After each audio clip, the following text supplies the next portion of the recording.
إن الحمد لله نحمده ونصلي على رسوله الكريم. الحمد لله الذي هدانا لهذا وما كنا لنهتدي لولا أن هدانا الله. الحمد لله الذي لم يتخذ ولدا ولم يكن له شريك في الملك ولم يكن له ولي من الذل وكبره تكبيرا.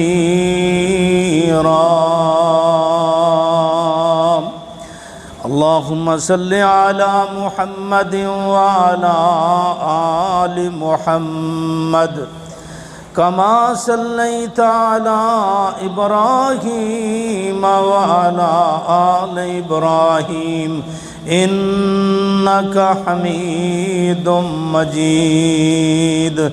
اللهم بارك على محمد وعلى آل محمد كما باركت على إبراهيم وعلى آل إبراهيم إنك حميد مجيد.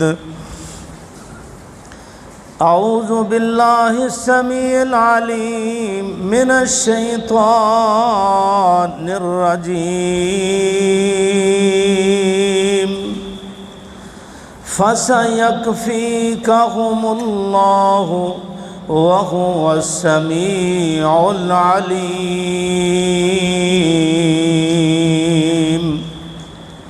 فسيكفيكهم الله، اور ان قریب آپ کو کافی ہو جائے گا اللہ ان سے. وَهُوَ السَّمِيعُ الْعَلِيمُ، اللہ سننے والا ہے اور جاننے والا ہے. ہمہ قسم کی حمد و ثنا، تعریف، ستائش، کبریائی، بڑائی اور عظمت اللہ وحدہ لا شریک کے لیے. درود و سلام ہادی کائنات، امام الانبیاء، سید الاولین والآخرین، رحمت للعالمین، جناب محمد الرسول اللہ صلی اللہ علیہ وآلہ وسلم کی ذات اقدس پر مختصر اور مسنون حمد و صلات کے بعد پہلا پارہ آخر سے میں نے قرآن مجید کی ایک آیہ کریمہ کا آخری حصہ آپ کے سامنے تلاوت کیا ہے.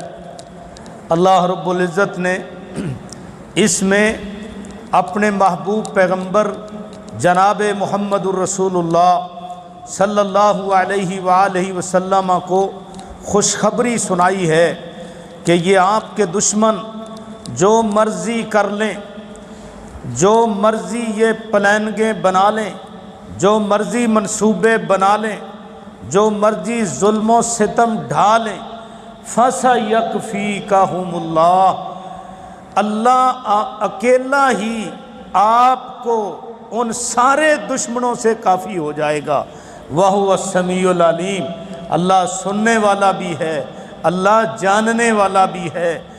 یہ آیہ مبارکہ سیدنا عثمان غنی رضی اللہ تعالی عنہ وعرضہ یہ اپنی گود میں قرآن لیے انہوں نے اس وقت تلاوت کی جب بلوائیوں نے آپ کے گھر کی دیواریں پھلانگ کر آپ کے اوپر چاروں طرف سے گھیرا ڈال کر انہوں نے حملہ کیا. تو اس وقت سیدنا عثمان غنی رضی اللہ تعالیٰ عنہ قرآن مجید کی تلاوت کر رہے تھے اور جس آیہ مبارکہ پر پہنچے تھے اور جن الفاظ کو آپ اپنی زبان سے ادا کر رہے تھے وہ یہی الفاظ تھے. فَسَيَكْفِيكَهُمُ اللَّهُ فَسَيَكْفِيكَهُمُ اللَّهُ وَهُوَ السَّمِيعُ الْعَلِيمُ.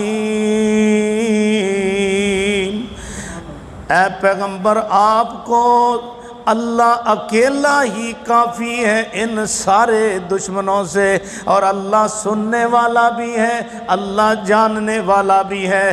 اللہ اکبر! کس ہستی کا تذکرہ، کس مبارک ہستی کا تذکرہ ہماری زبان پہ آ گیا، سیدنا عثمان غنی رضی اللہ تعالی عنہ وارضا۔ یہ اللہ کے نبی صلی اللہ علیہ وسلم کے دور داماد ہیں، یہ ان کا لقب ذوالنورین ہے۔ نبی پاک صلی اللہ علیہ وسلم کی 2 صاحبزادیاں ان کے عقد میں تھیں، یہ وہ صحابی رسول ہیں۔ نبی پاک صلی اللہ علیہ وسلم نے ہر ایک کی فضیلت کو بیان کرتے ہوئے آپ نے فرمایا ارحم امتی بامتی ابو بکر، فرمایا سب سے زیادہ میری امت پہ نرم گوشہ رکھنے والے ابو بکر ہیں، اور فرمایا اشدہم فی دین اللہ عمر، سب سے زیادہ دین میں سخت رویہ رکھنے والے سیدنا حضرت عمر رضی اللہ تعالیٰ عنہ، اور فرمایا اشدہم حیاء عثمان، سب سے زیادہ حیا میں سخت حضرت عثمان غنی رضی اللہ تعالیٰ عنہ ہیں۔ اماں جی عائشہ فرماتی ہیں ایک دن نبی پاک میرے گھر میں تشریف فرما تھے، حضرت ابو بکر آئے، آپ ویسے ہی بیٹھے رہے، آپ کی پنڈلی سے تھوڑی سی چادر ہٹی ہوئی تھی، اور حضرت عمر بن خطاب رضی اللہ تعالیٰ عنہ آئے، آپ ویسے ہی بیٹھے رہے۔ جب سیدنا حضرت عثمان غنی رضی اللہ تعالیٰ عنہ آئے، آپ نے کپڑے سنوار لیے، پنڈلی کے اوپر چادر کر لی، اللہ اکبر۔ حضرت عائشہ نے پوچھا آپ نے ایسا کیوں کیا؟ فرمایا اے عائشہ، جس سے اللہ کے فرشتے حیا کرتے ہیں میں اس سے حیا کیوں نہ کروں؟ اللہ اکبر۔ یہ وہ صحابی رسول ہیں جن کو 10 مبشرہ میں سے 3 نمبر ملا ہے، وہ لوگ جن کو نبی صلی اللہ علیہ وسلم نے اپنی زبان مبارک سے جنت کی بشارت دی ہے، اور ان میں پہلے نمبر پہ ابو بکر صدیق رضی اللہ تعالیٰ عنہ، اور دوسرے نمبر پہ حضرت عمر فاروق رضی اللہ تعالیٰ عنہ، تیسرے نمبر پہ سیدنا عثمان غنی رضی اللہ تعالیٰ عنہ، چوتھے نمبر پہ سیدنا حضرت علی المرتضیٰ رضی اللہ تعالیٰ عنہم و ارضا۔ یہ سارے جو ہے نا 10 مبشرہ 10 صحابی جن کا آپ نے نام لیا، ان کے لیے جنت کی بشارت دی، اور متعدد بار، ایک بار نہیں کئی بار حضرت عثمان غنی رضی اللہ تعالیٰ عنہ کو آپ نے جنت کی بشارت دی۔ ایک مرتبہ نبی صلی اللہ علیہ وسلم نے فرمایا کہ جو بندہ من حفر بئر روما تھا، جو بندہ بئر روما کو خرید کر کھود کر وقف کرے گا، میں نبی اس کو جنت کی ضمانت دیتا ہوں۔ تو حضرت عثمان غنی رضی اللہ تعالیٰ عنہ اٹھے اور اٹھ کر کہنے لگے اللہ کے رسول، اس رومی اس کنویں پر، بئر روما پر قبضہ یہودی کا ہے، وہ یہودی کا کنواں ہے، جاؤ آپ ان سے وہ خرید لو، جتنی قیمت مانگے میں عثمان ساری اپنی جیب سے دے کر اس کنویں کو خرید کر وقف کرتا ہوں۔ مسلمانوں کے لیے 35,000 درہم کا حضرت عثمان غنی رضی اللہ تعالیٰ عنہ نے وہ کنواں خرید کر دیا۔ اللہ اکبر۔ نبی صلی اللہ علیہ وسلم نے جنت کی بشارت دے دی، اور فرمایا من جہز جیش الاسرہ، جو بندہ جیش الاسرہ جنگ تبوک میں جانے والے لشکر کو تیار کرے گا، فلہ الجنہ، اس کو میں جنت کی بشارت دیتا ہوں، اس کے لیے جنت کی ضمانت دیتا ہوں، وہ بندہ جنتی ہے۔ حضرت عثمان غنی رضی اللہ تعالیٰ عنہ اٹھ کے کھڑے ہو گئے، کہنے لگے اللہ کے رسول 1000 اونٹ میں اس لشکر کی تیاری کے لیے وقف کرتا ہوں۔ سبحان اللہ، سبحان اللہ۔ 1000 اونٹ، اسی طرح 70,000 درہم چاندی، اور اسی طرح 1000 دینار جو ہے نا سونے کے، اور اسی طرح کچھ دیگر بھی چیزیں نبی پاک صلی اللہ علیہ وسلم کو لا کر پیش کر دیں۔